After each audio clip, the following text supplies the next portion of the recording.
So what, you want to rob the place? Are you for real, dude? Do you take cash? In a small neighborhood in Phoenix, Arizona, a retired Olympic racewalker, Connie, walks out of her house and meets a delivery woman named Mrs. Flores, who has some things for her. After Connie collects some coupons and newspapers from Mrs. Flores, she packs a few things to give to her nice delivery woman. She then heads into the house to help her husband, Rick, arrange his clothes for a work trip. As Connie tells Rick to pack a jacket because it might rain at his destination, he asks why she gave Mrs. Flores a bunch of free stuff. Connie says Mrs. Flores is barely getting by, but Rick doesn't seem to care about this because he believes that his wife is spending money that they don't have. Connie says she's actually saving them money, but Rick still doesn't appreciate this. As he then heads to the storeroom, he sees a couple of detergents that Connie just bought, and he looks surprised. However, Connie explains how she saved a lot of money by buying the detergents in bulk with coupons. Rick doesn't seem to understand this, and as he keeps complaining about how his wife stocks up the house with supplies, Connie remembers when they didn't use to argue about money. No, he doesn't get any of this. A few years earlier, things were going quite smoothly for them until they decided to start a family. After a couple of appointments at a fertility clinic, Connie still couldn't deliver a baby, and this put a strain on her relationship with Rick, who started traveling around the country as an analyst for the IRS. Connie initially felt sad about this, but with Rick always being away, she got closer to her neighbor, Jojo, who is a YouTuber. In the present day, Jojo records a video about coupons and the best deals of the week. Jojo's mom, Mama Josie, doesn't seem to like this, and she interrupts the video to mention that Jojo doesn't actually have a job or the money she claims to. Jojo immediately ends the video and tells her mom to stop interrupting her. She also calls herself an entrepreneur, but Mama Josie says she's just a saleswoman who doesn't make sales. Jojo seems tired of talking to her mom, and she says she's heading over to Connie's house.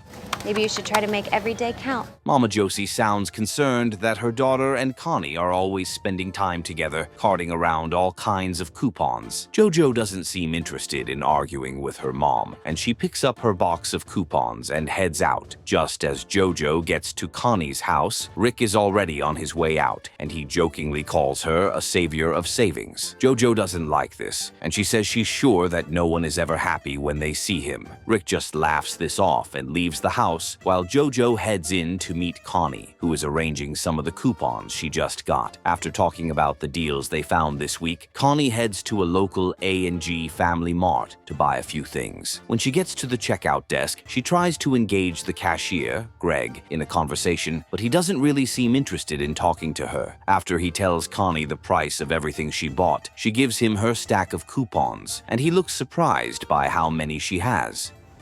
I need to think about it. Quite interestingly, Connie ends up saving around $120, and she tells Greg that it's actually good if everyone saves. She adds that if they all watch the pennies, the dollars will take care of themselves. After this, she heads home and arranges all the things she got in the storeroom. While she's at it, she sees a poster on the wall that reminds her of the way she decorated her baby's nursery before things didn't eventually work out. As she looks frustrated, she grabs a box of Wheaties and eats out of it. Connie notices that the cereal is stale, and out of anger, she sends a complaint email to the company that produces it. Elsewhere, Jojo tries to convince a neighbor to buy a cosmetics kit from her brand called Back to Black. As the customer asks if Jojo takes credit cards, she says she can only take cash because she has a history with identity theft. The customer takes this the wrong way, but Jojo quickly explains that she didn't steal anyone's identity, and she was actually a victim. Despite this, the customer remains hesitant about buying the product, and Jojo heads home looking disappointed. It sounds bad when you say it like that. A few days later, Rick returns from work, and Connie suggests going on an expensive date. Rick doesn't think it's worth it because it will cost a lot of money, and he tells Connie to use her coupons to get them something to eat instead. The next day, a mailman named Earl comes around to deliver Jojo's mail. Interestingly, Earl has a huge crush on Jojo, and he's also a big fan of her YouTube channel, even though all she talks about is coupons. Jojo doesn't know that Earl likes likes her, and as he commends her last video, she just thanks him. Elsewhere, Rick sees Connie arranging the supplies in the storeroom, and he tells her that he's going to be away for a few weeks. Connie doesn't respond to him, and he suspects that she's still not happy about him turning down her idea of going out on a date. He then mentions that they would have been able to afford eating out at expensive places if Connie hadn't chosen to do 4 rounds of IVF treatments, even though he wanted to quit after 1. How did you know that? Connie looks sad when she hears this, but Rick still says that she's trying to replace what she lost with coupons. Connie says they lost a baby, but Rick just tells her to get out of the room and find a job. Shortly after, Connie checks her mail and sees a letter from the producers of Wheaties, along with a coupon to get a free box. Connie looks shocked by this, but she immediately heads to the supermarket to get the free box of Wheaties. When she gets there, she shows Greg her coupon and repeats her quote about watching the pennies so that the dollars will take care of themselves. Greg asks why she keeps saying that, and Connie says it's because little things matter to her. Greg asks if writing a complaint letter is one of the little things she cares about. Connie looks surprised and asks how he knows what she did, but Greg just mentions that she's not special. He adds that companies always send free coupons to people who send them complaint letters. Can you get more of these? Connie looks amazed by this, and when she gets home, she decides to write more letters to other brands. Days later, Connie gets free coupons from different companies, and she shows them to Jojo, who wonders how she got them. Connie explains what she did to get them, but Jojo says she doesn't think it would work. Connie then asks if she would be open to buying the free coupon for half the price of the product. Jojo says she wouldn't mind paying for it, and Connie points out that if she can get paid for coupons she got for free, then it would be a real business. Jojo doesn't understand this, and she also asks how they'll get more free coupons to sell. Connie says she knows where they can get the coupons in bulk, and she shows Jojo a video of a coupon printing facility called Advanced Solutions. In the video, it is mentioned that there's a printing facility in Chihuahua, Mexico, and Connie suggests going there to get boxes of free coupons. That's where all the coupons are. Jojo doesn't like this idea because it's stealing, but Connie convinces her to change her mind. Following this, they both leave Phoenix and begin their trip to Chihuahua. The next day, a loss prevention officer at an A&G Family Mart in Nevada, Ken, sees a cashier unsuccessfully trying to scan a coupon brought in by an old lady. Ken then approaches the cashier, Dave, to ask for the coupon. After taking a look at it, Ken says it's a fake coupon and that the old lady needs to pay full price for what she bought. The old lady begs Ken to make an exception because she doesn't have enough money with her. Dave also mentions that the old lady has been a regular customer for years, but Ken doesn't seem to care. He insists that the coupon is fake and the old lady has to pay for what she bought. The old lady looks pissed at Ken, but he just walks away from the store and heads home. Well, we're happy to sell it to you at full price. Interestingly, Ken lives a boring and miserable life without a wife or kids, and he doesn't really care about being seen as a good person. Elsewhere, Jojo and Connie arrive in Chihuahua and find the Advanced Solutions facility. Connie then mentions that they need to find someone who would be willing to work with them to get the free coupons out of the facility. As they scout for the right person, they see a man named Alejandro smoking in a section where it is prohibited. Connie says he's the perfect person for them because he's already bending the rules, and Jojo agrees with her. Shortly after, while Alejandro is heading home with his pregnant wife, Rosa, who also works at the facility, Connie and Jojo start trailing them. Alejandro and Rosa eventually notice this, and as they look scared, they nearly attack Connie and Jojo. However, Connie and Jojo quickly mention that they're regular people who have a way for Alejandro and Rosa to make more money. The couple seem interested in this, and they take Connie and Jojo to their house. Are you for real, dude? When they get there, Connie tells Alejandro about her idea, but he says he can't help her steal the coupons because it's a crime. Jojo tells him to think of it like they're Robin Hood, and Rosa convinces Alejandro to change his mind because they need the money for their new baby. Alejandro then explains that there's always an extra box of free coupons, which eventually gets destroyed at the facility. He says he can get those boxes to Connie and Jojo for their business, and they look pleased with this. The next day, the first box gets delivered delivered through Mrs. Flores, and as Connie receives it, she and Jojo start planning how to run their business, which will be called Savvy Super Saver. After sorting the coupons, Connie creates a website and puts her favorite quote about pennies and dollars on the home page. Jojo also dedicates her YouTube channel to promoting the website so they can get customers. So what, you want to rob the place? In just a few days, Jojo and Connie are able to sell hundreds of coupons, and they start receiving more boxes from Alejandro through Mrs. Flores, who doesn't actually know about the business. In a few weeks, Jojo and Connie make hundreds of thousands of dollars, and they still continue receiving lots of orders. Meanwhile, Ken gets a lot of calls from different companies, complaining about a drastic decrease in their revenues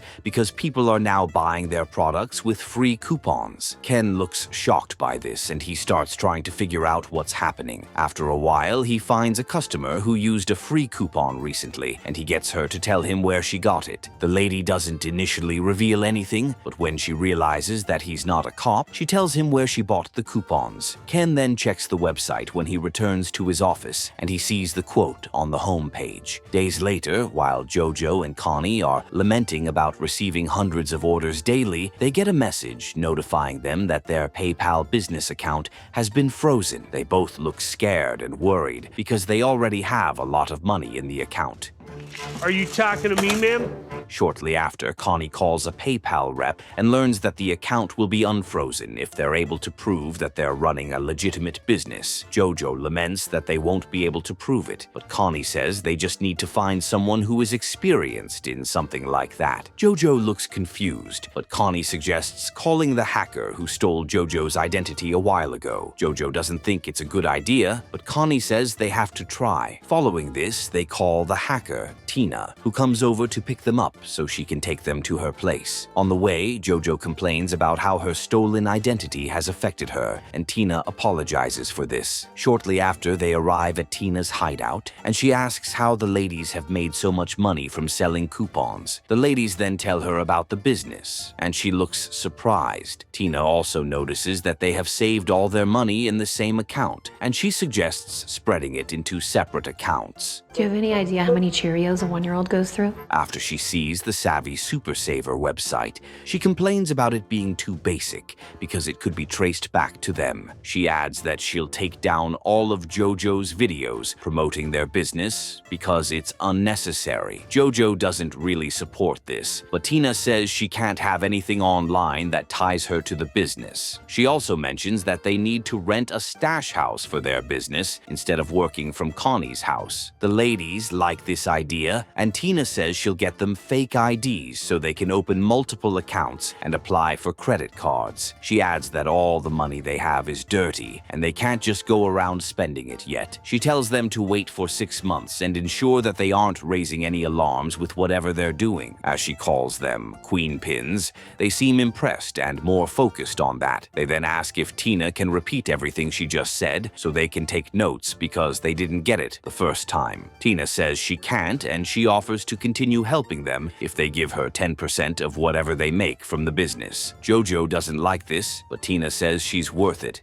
Girl, what? Elsewhere, Ken goes to the FBI office in Salt Lake City to report the coupon fraud. He also prepares a document, which he says must be sent to the DC office so that the case can be treated urgently. However, the FBI boss at the Salt Lake City office doesn't believe Ken is serious about the coupon fraud, and he tells one of his agents to ensure that the document gets lost in DC. In the FBI office in DC, the document gets delivered to a low-ranking intelligence analyst named Anderson, whose office is in the basement. Meanwhile, Connie receives the fake IDs Tina made for her, and she uses them to create new bank accounts before buying a stash house just as instructed. Electric car? 6 months later, Connie and Jojo realize that they've now made over $5 million.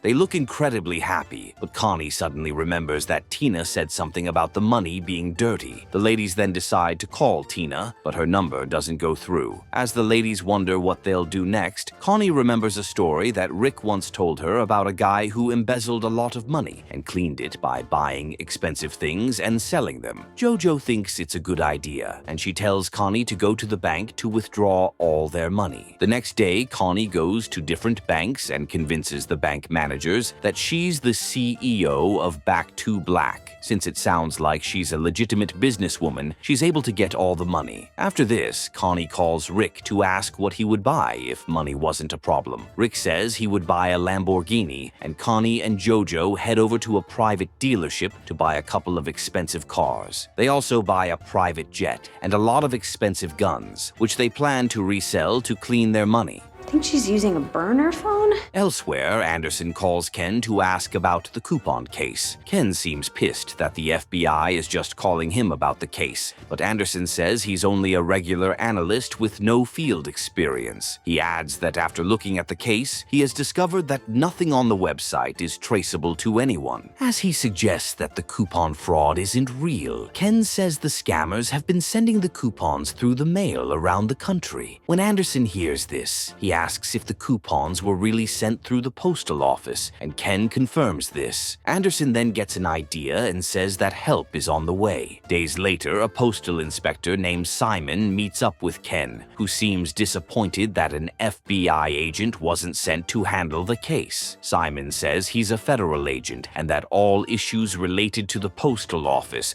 are handled by postal inspectors. Ken still doesn't look impressed, but he tells Simon everything he knows about the case. Simon says he'll look into it, and Ken asks if they can work together. Simon says they can't because he's a federal agent, but he still asks if Ken has tried to order a coupon from the website.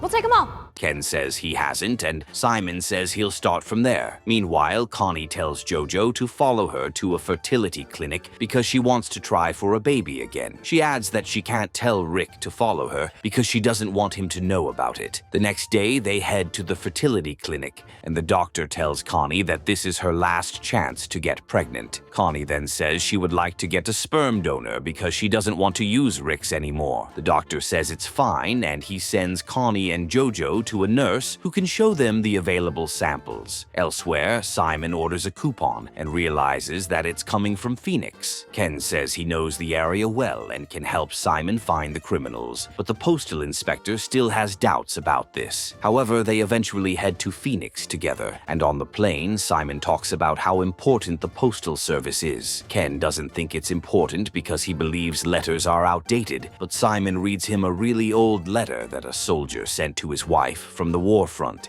Do you take cash? This gets Ken emotional, and he asks if Simon knows if the soldier ever got back to his wife. Simon says the only thing he wanted to prove was that the letter survived, but Ken still seems interested in knowing what happened to the soldier. Meanwhile, Tina calls Connie and asks to meet up. Shortly after, Tina shows up and takes the ladies to her hideout. There, she scolds them for buying expensive things with their money, even though it's already clean. She adds that Jojo's Back to Black business was a perfect cover, and they didn't need to clean their money again. Connie and Jojo look disappointed by this, but Tina tells them to take the cash back to the bank in small amounts. The ladies then talk about the things they bought, and Tina looks disappointed. We bought a few things. Days later, Rick returns from work and sees that Connie bought a new TV. He looks shocked and asks where she got the money for it. Connie says she took his advice and got a boring sales job. Rick then asks about the coupons, but Connie says she doesn't do that anymore. Rick looks happy about this, and he mentions that he likes his changed wife. Elsewhere, Simon and Ken arrive in Phoenix and head to the A&G Family Mart to ask questions about customers with unusual couponing habits. After speaking to a few cashiers, they meet Greg, who tells them about Connie. As he talks about her quote, Ken realizes that it's the same one on the Savvy Super Saver website. He then gets aggressive and tries to get a good description of Connie, but this scares Greg. Simon then takes Ken out of the store and scolds him for shouting at Greg. Ken says he feels they're really close, and Simon agrees. Yep.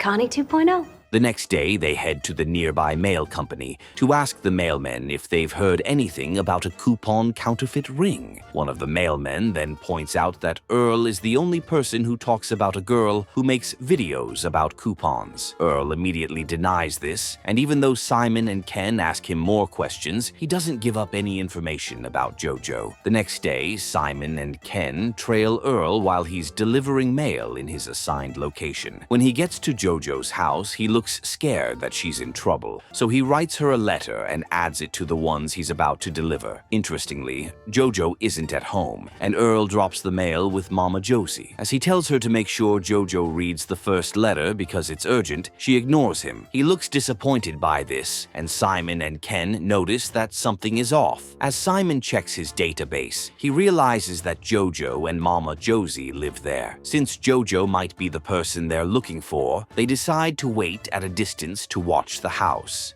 Oh, Jojo?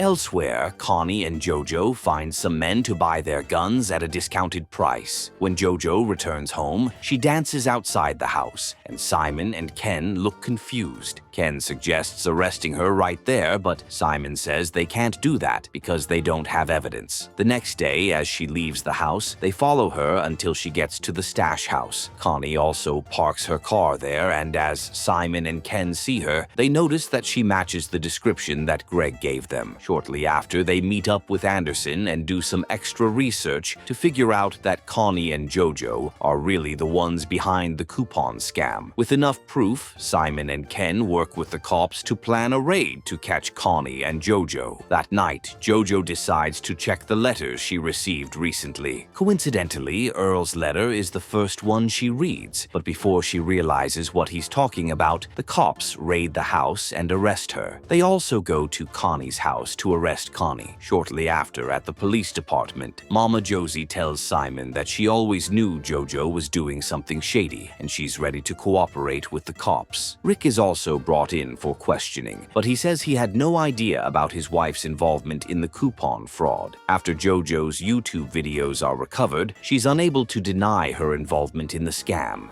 Have you ever heard the term savvy super saver? Simon and Ken also interview Connie, and she tells them that she did it because she knew she was worth more. Simon doesn't care about this, and he says she's facing 40 years to life for everything she did. As Simon leaves the interrogation room, Ken advises Connie to get a good lawyer. Shortly after, Connie meets Jojo in the holding cell and tells her what Simon said about their possible jail time. She adds that if she takes responsibility for dragging Jojo into it, she believes the court will be more lenient on her friend. Jojo says she doesn't have to do that, and they both talk about how everyone is calling them frauds. Almost immediately, a cop tells Jojo that someone has paid her bail, and she heads out to see that it was Earl, who also brought her flowers. Jojo thanks him for this, and she realizes that he likes her. Meanwhile, Connie is informed that she has a visitor, and it turns out to be Rick, who scolds her for getting involved in a shady business, which she called a job. Connie seems tired of being with him, and she asks for a divorce after she insults him. Days later, Simon and Ken figure out that Alejandro and Rosa helped Connie and Jojo secure the coupons from the Advanced Solutions facility in Chihuahua. However, the Mexican couple have fled the city, and the cops are unable to arrest them. Elsewhere, Connie gets a lawyer who tells her that all she did was take advantage of a loophole, which is the same thing that most corporations do. Luckily, he's able to argue this well in court, and Jojo is sentenced to 10 days suspended imprisonment and 1 year probation. Connie also gets sentenced to 11 months in prison, with the possibility of parole after 8. It's not a job.